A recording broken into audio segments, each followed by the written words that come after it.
وہ آفس میں بیٹھی کب سے آنسو بہا رہی تھی۔ تمام کارروائی مکمل ہوئی تو ارشن ضروری کام سے آفس سے باہر گیا تھا۔ مقصد ان دونوں کو بات چیت کے لیے اکیلے چھوڑ کر جانے کا تھا۔ آج صبح ہی حبیب نے اپنے تمام گھر والوں کی مخالفت کے باوجود ان سب کو چھوڑ چھاڑ کر ارشن سے رابطہ کیا تھا اور بڑی شرافت سے اس سے بینا کا ہاتھ مانگا تھا۔ وہ جو ہاسپٹل میں تھی، ارشن کے ایمرجنسی میں اپنے آفس بلانے پر بھاگم بھاگ آفس چلی آئی، مگر جب سامنے حبیب کو بیٹھے دیکھ اور ارشن اور اس کے ارادے جانے تو وہ جی جان سے لرز گئی۔ میں ڈیڈ کے بغیر یہ نکاح ہرگز نہیں کروں گی۔ بینا نے ان دونوں کو اپنا حد بھی فیصلہ سنایا تھا۔ ڈیڈ ہی تمہارے ولی بنیں گے، اب ذہنی طور پر تیار ہو جاؤ۔ ارشد نے بڑے بھائی ہونے کا رعب جھاڑا تو وہ بے بسی سے اپنے لب کچل کر رہ گئی۔ مہابیر کی موجودگی میں نکاح کا مرحلہ طے پا گیا اور اب وہ کب سے بھل بھل روتی جانے کون سے غم غلط کرنے میں مصروف تھی۔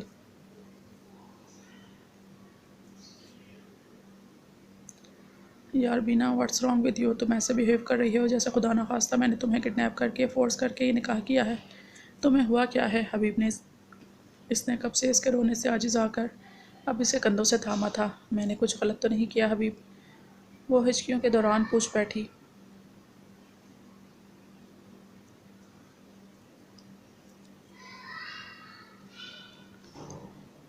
لا حول ولا قوت، کیا اول فل بول رہی ہو بینا؟ اللہ پاک کے پاک کلام ادا کر کے معجز گواہان کے سامنے یہ نکاح ہوا ہے تو یہ غلط کیسے ہو سکتا ہے؟ حبیب نے اسے جھنجھوڑا تھا۔ میں وہ نہیں کہہ رہی، میں کہہ رہی ہوں کہ ہم میں ایسے نہیں ہوتا نا، وہ بول کر پھر پھوٹ پھوٹ کر رو دی۔ حبیب افسوس ہی کر سکتا تھا۔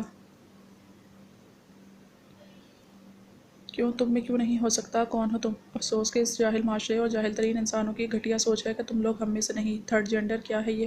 کیوں ہے یہ؟ کس نے بنایا یہ لفظ کسی جاہل ترین انسان نے؟ کیونکہ انسان یا مرد ہے یا صرف عورت، تیسری کوئی جنس نہیں ہوتی۔ اگر ہوتی ہے تو بیماری، اگر کوئی ایسا ہے تو سب سے پہلے تو اسے اللہ تعالیٰ نے بنایا ہے۔ کسی انسان کی اتنی اوقات نہیں کہ وہ اللہ کی بنائی جیتی جاگتی تخلیق میں نقص نکالتے ہوئے اسے حقیر سمجھے۔ دوسرا یہ کہ یہ بیماری جس میں کسی انسان کا کوئی عمل دخل نہیں ہے، تو کسی جیتے جاگتے انسان کو دوش دینے کا کیا مقصد؟ ہمارا دین بہت خوبصورت اور مکمل ہے، جس میں تم جیسے اس بیماری کا شکار انسانوں کے لیے بھی ایک مکمل رہنمائی اور ہدایت ہے۔ تو یہ لوگ کون ہوتے ہیں اس دین سے انحراف کرنے والے، یہ کہنے والے کہ تم لوگ کوئی رشتہ نہیں بنا سکتے؟ کون ہے یہ جہالت میں ڈوبے انسان جو تم لوگوں کو کسی سے نکاح یا جائز رشتے کا سوچ کر ہی کراہیت محسوس کرتے ہیں؟ اور آخر کیوں؟ کیا تم لوگ انسان نہیں یا تمہیں جینے کا حق نہیں؟ ایسا کیوں ہے؟ میری سمجھ سے بالا تر ہے۔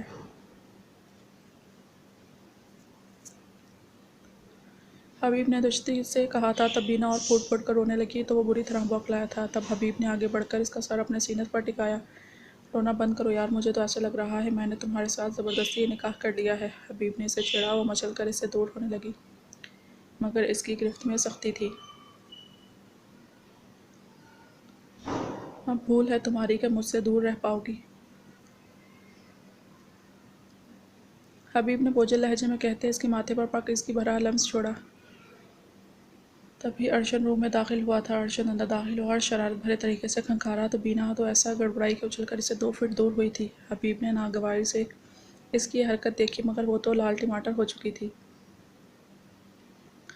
اب چلیں، رخصتی کا وقت ہو گیا۔ حبیب نے معنی خیزی سے اسے دیکھتے ہوئے دوبارہ چھیڑا تو بینا نے ارشن سے نظر بچا کر اسے مکہ دکھایا، جبکہ ارشن کا قہقہا ضبط کرنے کے چکر میں چہرہ سرخ ہو گیا۔ ابھی نہیں، میں اپنی بہن اور تمہاری سیکیورٹی کو لے کر ابھی کوئی رسک نہیں لینا چاہتا، اس لیے تم دونوں ہی ابھی کچھ عرصہ وائٹ پیلس میں ہی رہو گے۔ جب معاملہ ٹھنڈا ہو گیا یا اللہ کرے تمہارے گھر والوں کو ہدایت مل جائے تو تم لوگ جہاں چاہے جا سکتے ہو۔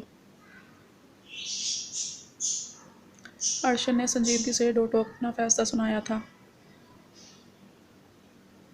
لیکن میں خود کی اور اپنے خود سے جڑی اپنی زندگی کی حفاظت خود کر سکتا ہوں۔ حبیب نے بھرپور احتجاج کیا۔ یقیناً کر سکتے ہو، مگر ابھی کچھ عرصہ محتاط رہنا ضروری ہے۔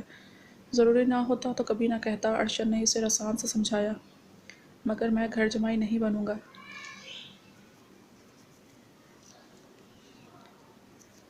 حبیب نے برا سا منہ بنایا۔ بینا کی ہنسی چھوٹ گئی۔ مت بنو، ویسے بھی وائٹ پیلس میں جو جاتا ہے وہ بیٹا بن کر جاتا ہے۔ ارشد نے اس کا یہ اعتراض بھی رد کر دیا تو ناچار اسے ان کے ہمراہ وائٹ پیلس کے لیے نکلنا پڑا۔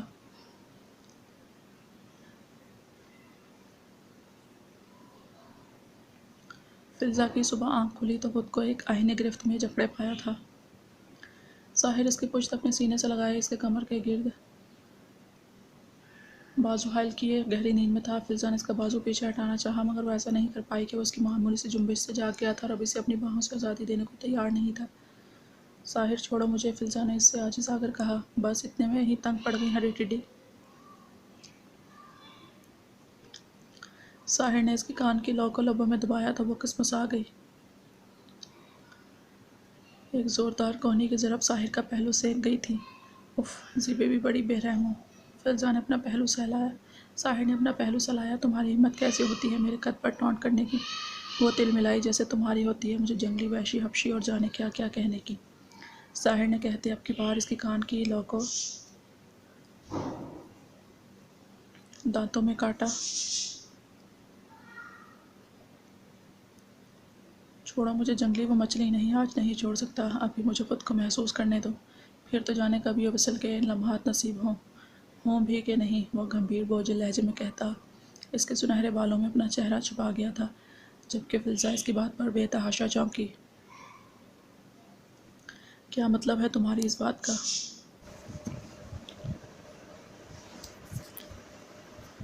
وہ اس کی جانب زبردستی رخ موڑ کر بولی تھی۔ آنکھیں اس کی نیلی آنکھوں میں گاڑ دیں مگر اس نے اس کی کمر کے گرد بازو حمال کر کے اسے اپنے کشادہ سینے پر گرایا تھا۔ ساحر نے اس کے چہرے کی ایک ایک نقش کو چومتے اپنے قیمتی جذبات اس پتھر پر اٹھائے تھے مگر فلزا نے اس کی شرٹ سے اس کا گریبان دبوچا تھا۔ ساحر مجھے بتاؤ کہ تمہاری بات کا۔ ساحر نے اسے بات مکمل نہیں کرنے دی تھی۔ وہ یوں برتاؤ کر رہا تھا جیسے ایک ہی منزل کے مسافر کو الگ الگ راہ پر گامزن ہونے والے تھے، جیسے وہ ایک دوسرے سے جدا ہونے والے تھے، جیسے وہ اس سے بچھڑنے والی تھی۔ ساحر بے تحاشا بے قرار تھا اور اپنی یہی بے قراریاں اس پر اپنے ہر عمل سے ظاہر کر رہا تھا۔ فلزا نے بے حال ہوتے بامشکل اسے کافی دیر کے بعد خود سے الگ کیا۔ وہ اب خاموشی سے اپنے گھنے بالوں میں ہاتھ پھیرتا بیڈ سے نیچے اتر کر ڈریسنگ سے اپنا ڈریس لے کر واش روم گیا تھا۔ فلزا کافی دیر تک لیٹی خود کو سنبھالتی رہی اور اپنے سوالات کے جواب لینے کے لیے اپنے اندر ہمت مجتمع کرنے لگی۔ وہ فریش ہو کر باہر آیا تھا۔ فلزا بیڈ سے اتر کر لپک کر اس تک پہنچی تھی، تب اس کی شرٹ دبوچ کر اس کا رخ اپنی جانب کیا اور اس کی آنکھوں میں آنکھیں گاڑ دیں۔ تم بتاؤ مجھے کہ مجھ سے کیا چھپا رہے ہو؟ ساحر نے اس کی آنکھوں میں دیکھا۔ ریلیکس، فریش ہو کر بریک فاسٹ کے لیے باہر آؤ تو سکون سے بتاتا ہوں۔ ابھی اچھی طرح جانتی ہو میری مرضی کے خلاف کچھ بھی کر لو میں اسے نہیں اگلوا سکتی۔ ساحر نے اطمینان سے کہا تو وہ جس ہوتی جھٹکے سے ڈریسنگ کی جانب گئی اور اپنا ڈریس لے کر واش روم گھس گئی۔ ساحر آنکھوں میں اذیت لیے کمرے سے باہر نکل گیا۔ کافی دیر بعد وہ فریش ہو کر باہر آئی تو آنکھوں میں بے تحاشا حیرت در آئی۔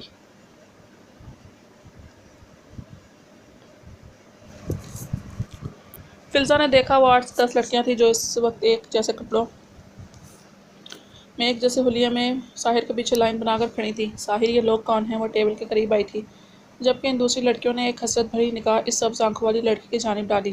سکون سے بریک فاسٹ کرو جی، اس نے سنجیدگی سے کہا۔ جانے کیوں فلزا کو سب کچھ غیر معمولی لگا تھا۔ فلزا جانتی تھی کہ ڈھیٹ آدمی اپنی مرضی کے بغیر اسے کچھ بھی نہیں بتانے والا۔ تبھی بیٹھ کر بریک فاسٹ کیا۔ وہ بریک فاسٹ کر چکے، سر ٹائم ہو گیا ہے۔ ان میں سے ایک لڑکی بولی۔ ساحر نے اپنے ہاتھ سے انہیں ایک عجیب سا اشارہ کیا۔ وہ لوگ باہر نکل گئی۔ ساحر نے اپنی واچ میں ٹائم دیکھا جبکہ وہ چپ چاپ سے دیکھ گئی۔ زی تم واپس پاکستان جا رہی ہو آج، ابھی کچھ دیر تک نکلنا ہے تمہیں۔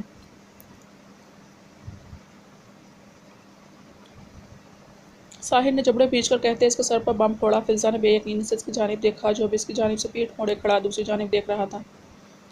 میں تمہاری مرضی سے یہاں آئی تھی اور اب اپنی مرضی سے اپنے طریقے سے جاؤں گی یہاں سے۔ وہ پھنکاری تھی۔ تم آئی بھی میری مرضی سے میرے طریقے سے تھی اور جاؤ گی بھی تم میری مرضی اور میرے طریقے سے۔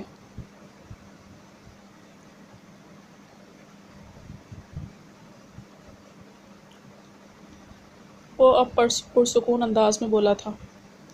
اور تمہیں کیوں لگتا ہے کہ ہر مرتبہ تم مجھے بے بس کر دو گے؟ فلزا چیختی ہوئی اس کے سامنے آئی تھی۔ ساحر نے اس کے سبز آنکھوں میں جھانکا۔ مجبوری ہے۔ پہلی مرتبہ اس نے کوئی الٹا جواب دینے کے بجائے مختصراً اسے سمجھانا چاہا۔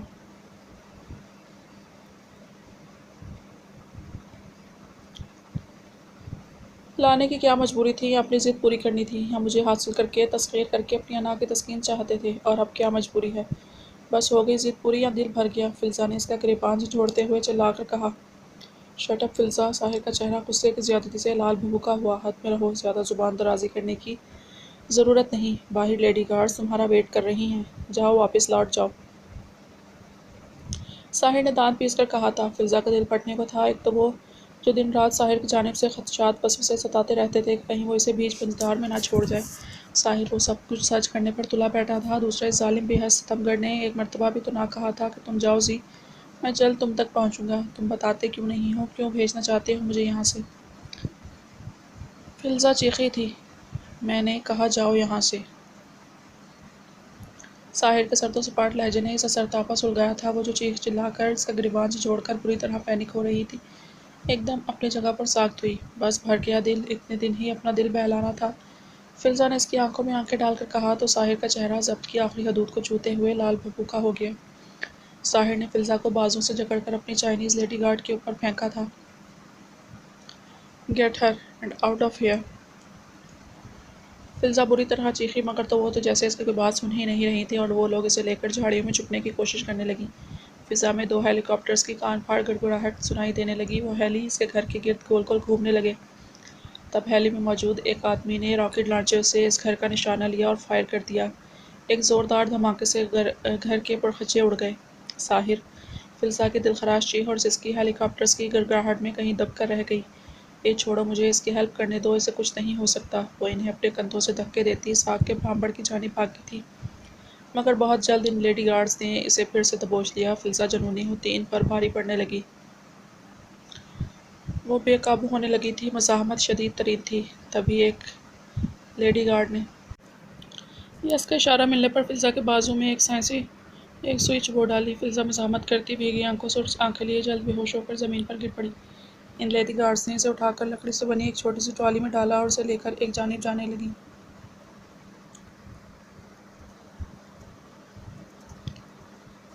دیکھتے ہی دیکھتے فلزا ایمیزون کی حدود سے باہر نکلنے لگی تھی۔ کانفرنس روم میں ملکی اور غیر ملکی ڈاکٹرز لمبے چوڑے ٹیبل کے گرد موجود تھے۔ سربراہی کرسی پر امن آریان پاشا مخصوص لباس میں ڈاکٹر کوٹ پہنے، بلیک ماسک چہرے پر لگائے، سکون سے براجمان تھا۔ ڈاکٹر کامران ڈائز پر موجود اپنی اہم اسپیچ دیکھ رہے تھے۔ امن بالکل سامنے موجود تھا، مگر اسے ڈاکٹر کامران کے بس ہونٹ ہلتے دکھائی دیے، جبکہ دھیان کے پردے پر کچھ اور ہی چل رہا تھا۔ ایک معصوم و دلکش شبیہ تھی جو دھیان کے پردے میں لہرا رہی تھی۔ قریب بیٹھی ڈاکٹر انم کافی دیر سے اس کی غائب دباقی نوٹ کر رہی تھی۔ ڈاکٹر امن! انم نے اسے پکارا، مگر وہ یہاں موجود ہوتا تو تب بھی جواب دے پاتا نہ۔ ڈاکٹر امن! انم نے اس کے سامنے ٹیبل پر ہلکے سے اپنا پین بجایا تو امن نے چونک کر ڈاکٹر انم کی جانب حیرت سے دیکھا۔ ڈاکٹر امن، آپ مینٹلی ایبسنٹ ہیں یہاں سے، آپ کا ذہن شاید اس وقت مس فریال کی کلاس میں کہیں بھٹک رہا ہے۔ انم نے ہنسی دباتے اسے اس کا کارنامہ بتایا تو وہ سچ مچ جھپ گیا تھا۔ ایکسکیوز می جینٹل مین، امن نے اچانک سب کو مخاطب کیا، تب اپنا ماتھا رب کرتے امن نے ان سے ایکسکیوز کیا۔ I have a very important job to do. I think I have to leave.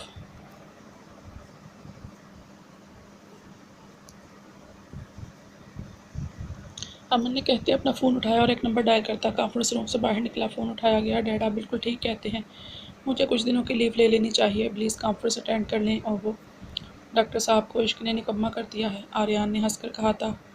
ہاں تو اور کیا، سرجن صاحب تو خود دل کے مریض بنتے گئے کام سے۔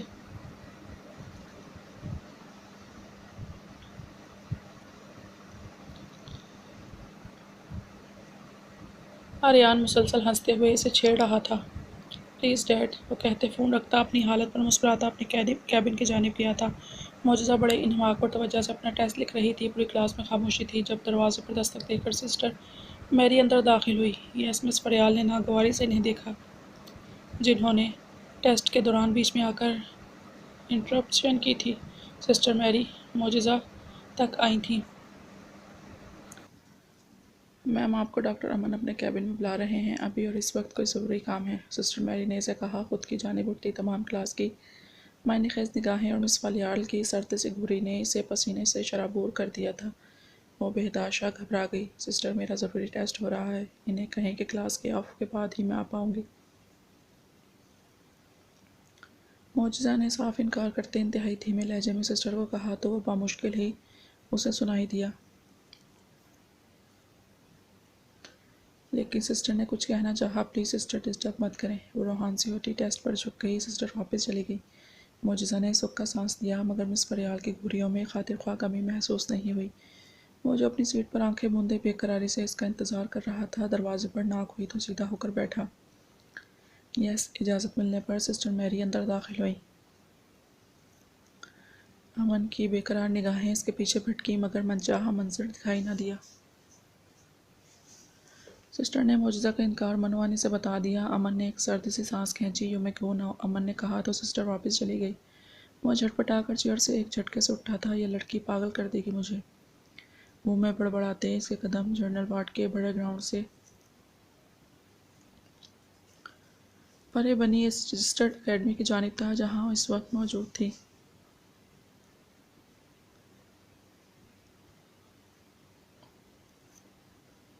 امن آریان پاشا کلاس میں داخل ہوا تو سب کو سانپ سونکھ گیا۔ مس فریال نے حیرت سے اس سنجیدہ سے ریزرو رہنے والے ڈاکٹر پلس ہاسپٹل کے آنر کو دیکھا، جو اب ان کے قریب آتا کلاس کی ایک جانب بڑی فرصت سے دیکھ رہا تھا۔ معجزہ کو کچھ غیر معمولی احساس ہوا۔ سر اٹھا کر اوپر دیکھا تو دل تھک سے رہ گیا۔ اس کا پورا وجود ٹھنڈا پڑنے لگا، ہتھیلیاں پھر پسینے سے شرابور ہونے لگیں۔ مس فریال، مسز امن کے ٹیسٹ میں خود لے لوں گا، فی الحال انہیں میرے ساتھ چلنا ہوگا۔ امن نے کہا تو مس فریال نے اس بات میں سر ہلا دیا۔ وہ معجزہ کی جانب بڑھنے لگا تو معجزہ جی جان سے لرز گئی۔ چلو جزا، مجھے تم سے ایک ضروری کام ہے۔ وہ اس کی کلائی تھام کر بولا تو پوری کلاس اور مس فریال کی نگاہیں خود پر محسوس کر کے معجزہ کو لگا وہ اپنی ٹانگوں پر کھڑی نہیں ہو پائے گی۔ آپ مجھے ادھر ہی بتا دینا، ٹیسٹ بہت ضروری ہے۔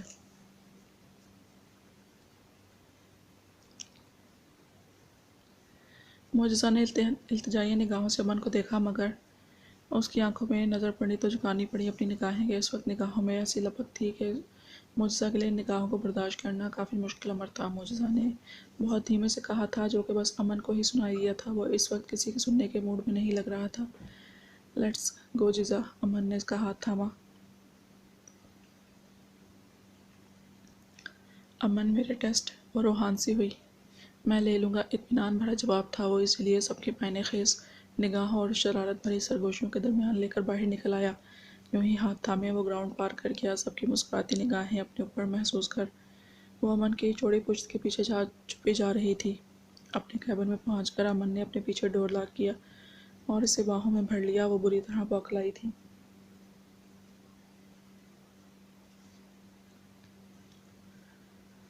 امن، یہ آپ کیا کر رہے ہیں؟ اس نے بے تحاشا گھبرانے پر وہ محض مسکرا دیا تھا۔ اسے لے کر اپنے کیبن کے سٹنگ ایریا میں آیا اور صوفے پر بیٹھ کر اسے اپنی گود میں ہی رہنے دیا۔ امن نے اسے بغور دیکھا۔ بلو کلر فراق پاجامے میں اسکارف لیے براؤن بالوں کا جوڑا بنائے وہ اس کے دل پر قیامت سے ڈھا گئی۔ اس کی بے باک نگاہوں نے معجزہ کی گھبراہٹ میں اضافہ ہی کیا تھا۔ وہ اس کے کندھوں پر ہاتھ رکھے اپنے ہاتھوں کی جانب دیکھ رہی تھی۔ آپ کو کوئی ضروری کام تھا شاید؟ منہ پھلا کر یاد دہانی کروائی۔ ہاں، تمہیں دیکھنا تھا۔ ابھی کے ابھی دیکھنا چاہتا تھا، محسوس کرنا چاہتا تھا، امن نے اطمینان سے ہنسی دباتے ہوئے کہا۔ تب معجزہ کو شوق سا لگا۔ حیرت سے پھیلی آنکھوں سے اسے یوں دیکھا جیسے کہنا چاہتی ہو، خیر تو ہے جی، مگر اس کی لپکتی آنکھوں میں زیادہ دیر دیکھنا جو شیر لانے کے مترادف تھا۔ کچھ کمر پر لمحہ بلمحہ بڑھتی امن کی گرفت نے اسے صدمہ اٹھانے پر مجبور کر دیا تھا۔ امن نے اسے اپنے سینے میں بھینچ لیا تھا۔ بہت گندے ہیں آپ، ایسے کون کرتا ہے؟ وہ جھنجھلائی۔ امن آریان پاشا لاپرواہی سے کہا اور اس کی چن پر اپنے سلگتے لب رکھے شرم و حیا سے وہ دوہری ہوئی تھی۔ آپ کو ہوا کیا ہے؟ جزا نے روحان سی ہو کر پوچھا۔ برسوں پہلے ایک چاکلیٹ براؤن آنکھوں والی جادوئی گڑیا سے عشق ہو گیا تھا، اسی کا اثر ہے۔ امن نے اس کی ناک پر اپنے لب رکھے وہ اپنے دہکتے لبوں سے اس کے چہرے کے نقوش کو معتبر کرتا اپنے سلگتے جذبات پر ٹھنڈے محبت کی دھیمی پھوار برسائی۔ اس کی ہر جسارت پر معجزہ کی سانس کبھی رکنے لگتی تو کبھی دھڑکن تیز ہونے لگتی۔ تب گہرے سانس بھرتے اس نے نڈھال ہو کر اس کے کندھے پر اپنا سر رکھا۔ امن نے اسے خود میں سمیٹ لیا۔ کافی دیر وہ اسے یوں ہی سینے میں پیچھے بیٹھا رہا۔ کچھ وقت بعد معجزہ کانپتے ہوئے سیدھی ہوئی تھی۔ اب مجھے جانے دیں۔ معجزہ نے اس کی شرٹ کے بٹن پر شہادت کی انگلی پھیری۔ کون سا ٹیسٹ دے رہی تھی؟ امن نے اس کا دھیان بٹانا چاہا۔ اپنے ارادے میں وہ کامیاب ہوا کہ وہ ٹیسٹ کی تفصیل بتا رہی تھی۔ امن نے جان بوجھ کر اسے گود میں بٹھایا تھا، جانتا تھا وہ جلد یا بدیر اس کے ماتھے سے اس کے بال ہٹائے گی۔ پھر ہوا بھی یہی کہ بات کے دوران معجزہ نے دھیمے سے اس کے ماتھے سے وہ بکھرے بال ہٹائے۔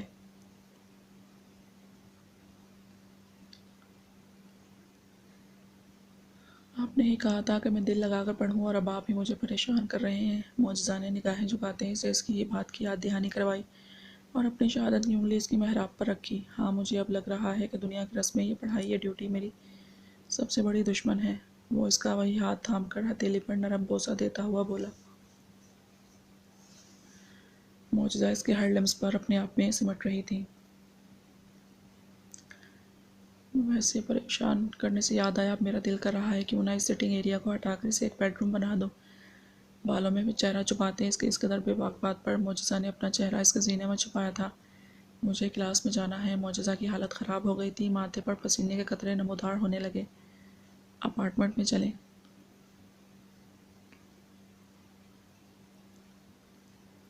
امن کی نئی فرمائش پر وہ جی جان سے لرز گئی تھی۔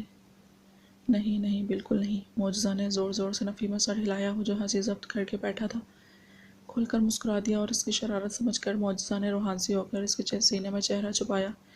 ایسے مت کرو جزا، نہیں تو میں سچ مچ ہوش کھو دوں گا۔ امن نے اس کے کندھے پر اپنے لب رکھے۔ اب پلیز ایسے مت کریں۔ وہ رونے والی شکلیں بنانے لگی تھی۔ تو کیا کروں؟ امن پوچھ بیٹھا۔ میں بڑے پاپا کو آپ کی شکایت لگاؤں گی۔ وہ منہ بسور کر بولی۔ وہ کیا؟ امن نے ہنسی دبا کر تجسس سے پوچھا کہ آپ مجھے کلاس نہیں لینے دیتے۔ وہ بمشکل ہی بول پائی۔ میں کہوں گا کہ ابھی میں جزا کو ایک نیو کلاس دے رہا ہوں، وہ اس میں بزی ہے۔ کون سی؟ پیار، عشق اور محبت کی کلاس، امن نے اطمینان سے کہا۔ وہ پھر کانوں تک سرخ ہو گئی۔ آپ ایسے ہی بول دیں گے بڑے پاپا کو؟ معجزہ کو ایک نئی فکر لاحق ہوئی۔ امن پھر کھلکھلا کر ہنس دیا۔ یقیناً ایسا ہی کہوں گا۔ اس نے ہنس کر کہا تو معجزہ کو اب کہیں جا کر پتہ چلا کہ وہ اتنی دیر سے محض اسے تنگ کر رہا تھا۔ معجزہ نے منہ پھلا کر اس سے دوری اختیار کی۔ وہ بھی دید کے بیاض بجھا کر سیر ہو کر اب مسکراتا اٹھا تھا۔ میں کلاس میں جا رہی ہوں۔ معجزہ نے پیر پٹکے مگر امن نے اس کی کلائی تھام لی۔ چلو گھر چلتے ہیں۔ امن کہتے اس کی ہمراہی ہوا۔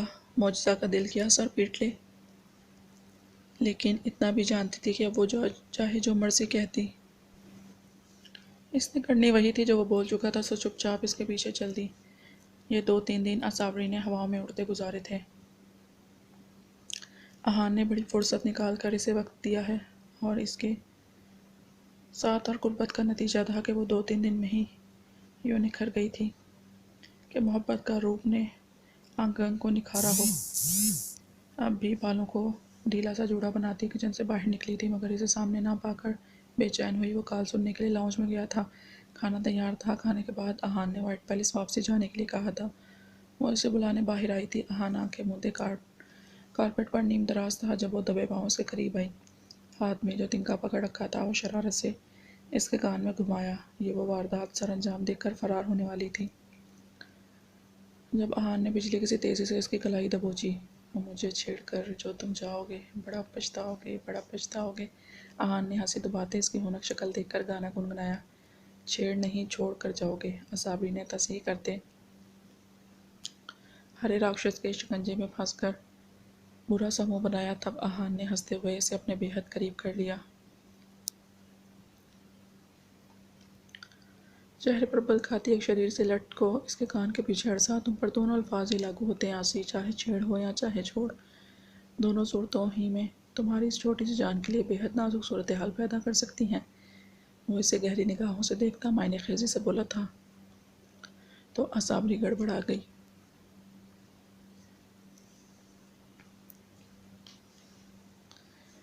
میرا دماغ خراب نہیں ہے جو اس سڑیل ہرے راکشس سے الجھوں، وہ اطمینان سے بولی۔ تب احان نے اسے ایک گھوری سے نوازا، اس کا بازو تھام کر اپنے قریب کیا۔ پر میں تو ہر بار تمہاری ہی سانسوں سے الجھنا چاہتا ہوں، وہ گمبھیرتا سے بھرپور لہجے میں بولا کہ اصابری سٹ پٹا گئی۔ کھانا تیار ہے۔ اصابری نے بات پلٹنا چاہی، پر میں تو بچپن کا پیار کھانا چاہتا ہوں۔ احان نے پھر اپنی ہی ہانکی۔ کیوں؟ بچپن کے پیار میں ایسی کیا خاص بات ہے جو آپ کو ہر بار وہی چاہیے؟ وہ اترا کر نگاہیں جھکا کر بولی۔ احان نے سیدھے ہوتے اس کی آنکھوں پر اپنے لب رکھ کر اس کی پلکیں بھوجل کیں۔ کیونکہ ایڈکٹ ہو گیا ہوں میں اس بچپن کے پیار کا۔ وہ اس کی ناک چومتا ہوا بولا تو آساوری آسودگی سے مسکرائی۔ ایڈکٹ سے یاد آیا، احان آپ اسموکنگ کرتے تھے نا؟ آساوری نے اچانک پوچھا تو کچھ لمحوں کو تو وہ بول ہی نہیں پایا۔ ہاں، بڑی شرافت سے قبول کیا۔ میرے لیے چھوڑی نا؟ آساوری نے پر یقین لہجے میں پوچھا۔ ہاں۔ کیوں؟ کیونکہ تمہیں پہلے ہی سانس کی پرابلم تھی تو میں نہیں چاہتا تھا کہ میری کسی بری عادت سے تمہیں تکلیف پہنچے۔ یہ نارمل تو خطرناک ہے ہی مگر سانس کے مریض کے لیے زہر ہے، اسی لیے چھوڑ دی۔ پہلے میں اس پر غور نہیں کرتا تھا مگر جب تم میری زندگی میں آئی تو میں نے اس پر تحقیق کرنے شروع کی۔ جب تحقیق کی تو چند دل دہلا دینے والے انکشافات مجھ پر کھلے۔ وہ یہ کہ طبی ماہرین کے مطابق اگر دنیا سے صرف یہ دو چیزیں چائے اور سگریٹ نکال دی جائیں تو انسان 50 سے زیادہ امراض کے خطرات سے محفوظ ہو جائے۔ سگریٹ تمباکو سے بنایا جاتا ہے۔ تمباکو موجودہ دور کا سب سے خطرناک کیمیائی مادہ نکوٹین ہے جو زہریلے اور اثرات کا حامل ہوتا ہے۔ یہ انسانی بدن میں سرایت کر کے وقتی طور پر اسے تسکین و لذت فراہم کرتا ہے مگر خون میں شامل ہو کر اسے گاڑھا کر کے دوران خون کے کئی ایک عوارض کا بھی باعث بنتا ہے۔ گردوں کے لیے گاڑھے خون کو صاف کرنا مشکل ہو جاتا ہے اور نتیجے کے طور پر سگریٹ نوش high blood pressure, blood sugar, uric acid, cholesterol, heart attack, angina, گردوں کے فیل ہونا جیسے جان لیوا اور خطرناک امراض کے چنگل میں پھنستا چلا جاتا ہے۔ اسی طرح سگریٹ کا دھواں حلق کے کینسر، پھیپھڑوں کا کینسر، ٹی بی اور دماغی جھلیوں کی سوزش کا سبب بنتی ہے۔ ایسے افراد جو سگریٹ کے دھوئیں کو منہ کے راستے معدے اور انتڑیوں تک پہنچاتے ہیں انہیں معدے اور انتڑیوں کے السر، جگری سوزش ہونے کے خطرات عام آدمی کی نسبت کئی گنا زیادہ ہوتے ہیں۔ اس کے علاوہ اعصابی اور دماغی امراض میں نیند کا نہ آنا، ڈپریشن، بے چینی، پٹھوں کی کمزوری جیسے عوارض شامل ہیں۔ نکوٹین انسانی بدن کی قوت مدافعت کو کمزور کر کے اسے بیماریوں سے مقابلہ کرنے کے قابل نہیں چھوڑتا۔ یوں ایک سگریٹ نوش بیماریوں میں گرتا چلا جاتا ہے۔ اسی دھوئیں کی وجہ سے اس کے آس پاس رہنے والوں کے ساتھ بھی ہو سکتا ہے۔ سو یہ گندی عادت چھوڑ دی۔ احان نے مسکرا کر کہا، سلام، آپ نے میری خاطر احان آپ نے میری خاطر اپنا نشہ چھوڑ دیا جو آپ کو جانے کتنا پیارا ہوگا۔ آپ اس کے عادی ہوں گے اور عادتیں چھوڑنے میں بہت تکلیف ہوتی ہے۔ آساوری نے اس کے سینے پر لاڈ سے اپنا سر رکھا تو احان نے اس کے گرد اپنا بازو کا گھیرا تنگ کر دیا۔ نہیں جانے احان، وہ نشہ کینسر تھا، ناسور تھا میرے لیے بھی اور مجھ سے جڑے میرے رشتے کے لیے بھی۔ اس لیے اسے چھوڑتے وقت تکلیف نہیں ہوئی کیونکہ میرا اصل نشہ تو تم ہو، تمہارا عادی ہوں میں، تمہارا عادی رہنا چاہتا ہوں۔ اس چھوٹی سی لڑکی کی محبت کے نشے میں زندگی بھر مدہوش رہنا چاہتا ہوں۔ احان نے سرچاری بھرے لہجے میں اس کے ماتھے پر اپنے لب رکھے تو وہ آسودگی سے مسکرا دی۔ چلیں اب، آساوری نے کہا تو اس کا ہاتھ تھامے کچن کی جانب کیا۔ کھانا کھا کر وہ لوگ وائٹ پیلس کے لیے نکلے تھے۔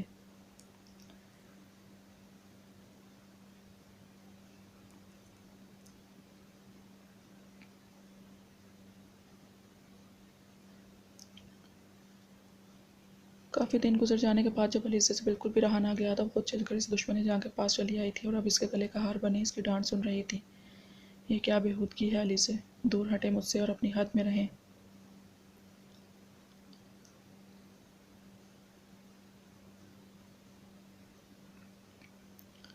علیزے نے بے بسی سے کہا، جو میں نے کھویا ہے وہ آپ سوچ بھی نہیں سکتی۔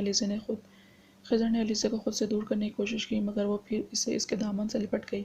آخر ایسا کیا کھو دیا ہے تم نے خضر؟ بتاؤ مجھے، میں ہر کھوئی ہوئی چیز کی تلافی کروں گی۔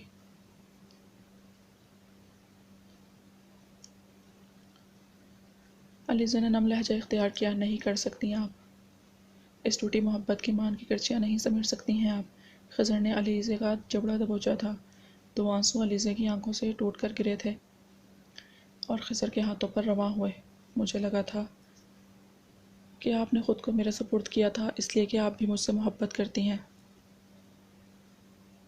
تبھی اپنا سب کچھ مجھے سونپ دیا، مگر آپ تو ایک بیوی ہونے کا فرض نبھا رہی تھی ہے نا؟ خضر نے آج اپنی آنکھوں سے لہو ٹپکاتے اپنا دل کھول کر اس کے سامنے رکھا تو وہ یہ تلخ حقیقتیں جان کر بلبلا اٹھی تھی۔ ایسا نہیں ہے خضر۔ علیزے تڑپی اس کا چہرہ اپنے ہاتھوں کے پیالے میں بھرنا چاہا۔ ایسا ہی تھا علیزے۔ خضر نے اس کے ہاتھ جھٹکے۔ جب مجھے پتہ چلا کہ وہ رشتہ آپ کے لیے محض ایک فرض تھا، ایک ذمہ داری ہے جسے آپ نے بامر مجبوری نبھایا تو سب کچھ ختم ہو گیا علیزے، سب ختم ہو گیا۔ وہ اسے جھنجھوڑ کر چلایا تھا، اور وہ بچہ، وہ بھی اسی ذمہ داری کا نبھانے کا نتیجہ تھا نا، ہے نا؟ تبھی علیزے آپ کے لیے اتنا اہم نہیں تھا جس کی آپ کو حفاظت کرنا ضروری سمجھتی ہیں، اسی لیے اتنی آسانی سے اسے ختم ہو جانے۔ خضر علی سے چلائی تھی، بے یقینی سے پٹی پٹی آنکھوں سے اسے دیکھا۔ وہ جانتی تھی وہ اس سے بدگمان ہے، مگر اس حد تک بدگمان ہے اسے اندازہ نہیں تھا۔ خضر دوسری ڈوز لینے سے پہلے مجھے نہیں معلوم تھا کہ میں پریگننٹ ہوں۔ وہ تڑپ کر اسے وضاحت دے رہی تھی۔ خضر ایسا کچھ نہیں جیسا تم سوچ رہے ہو۔ بس کرے علیزے، اب رہنے دے، میں تو آپ کو آپ کی ہر ذمہ داری سے آزاد کرنا چاہتا ہوں۔ اب آپ کو یہ رشتہ اور بہت ذمہ داری سمجھ کر بامر مجبوری نبھانے کی کوئی ضرورت نہیں۔ آپ جیسے چاہیں اپنی زندگی گزار سکتی ہیں۔ خضر تم پھر تھپڑ کھاؤ گے مجھ سے۔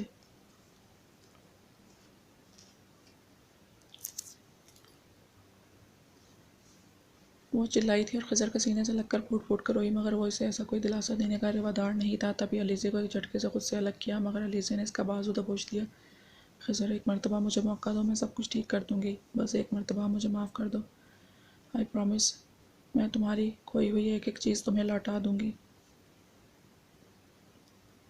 علیزے نے پھر اس کا چہرہ تھام کر اپنی جانب موڑا۔ تم ٹھیک ہو تو ٹھیک ہے، مجھے میرا بچہ واپس لوٹا دیجیے۔ خضر نے اپنی لال انگارہ آنکھیں اس کی آنکھوں میں گاڑی۔ علیزے کے پیروں تلے سے زمین سرکی تھی، مگر علیزے اس کی آنکھوں میں دیکھے گئی۔ اگر تم چاہو تو ہم اپنی بیبی کو پھر سے پالیں گے۔ علیزے کہتے کہتے اٹک گئی اور اپنی نگاہیں جھکا گئی۔ آپ کا دماغ خراب ہو چکا ہے علیزے، جائیں یہاں سے، نہیں تو میں یہاں سے کہیں بھی اور چلا جاؤں گا۔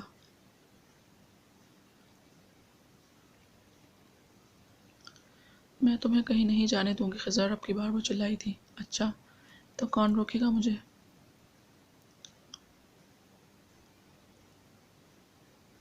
اب اگر تم مجھ سے دور گئے تو میں اپنے ہاتھوں سے تمہاری اور اپنی جان لے لوں گی۔ وہ ہذیانی سے ہو کر چلائی۔ اس قدر بے تحاشا محبتوں میں پور پور بھیگنے کے بعد اس کی بے اعتنائی، بے رخی اور سنگ دلی برداشت نہیں ہو رہی تھی۔ وہ برداشت کر ہی نہیں سکتی تھی۔ علی سے رہنے دے، کوئی ضرورت نہیں خود کو اپنے فرائض اور ذمہ داریوں کو نبھانے کے لیے خود کو ہلکان کرنے کی۔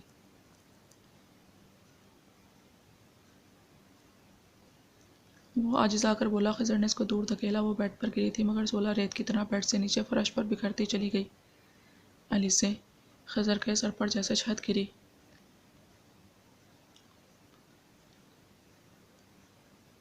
قریب آ کر اس کا سر اپنے بازو پر رکھا، اس کی پلس چیک کی جو کہ نارمل نہیں تھی۔ تبھی وہ اسے باہوں میں بھرے اپارٹمنٹ سے باہر نکلا اور ہاسپٹل لے گیا۔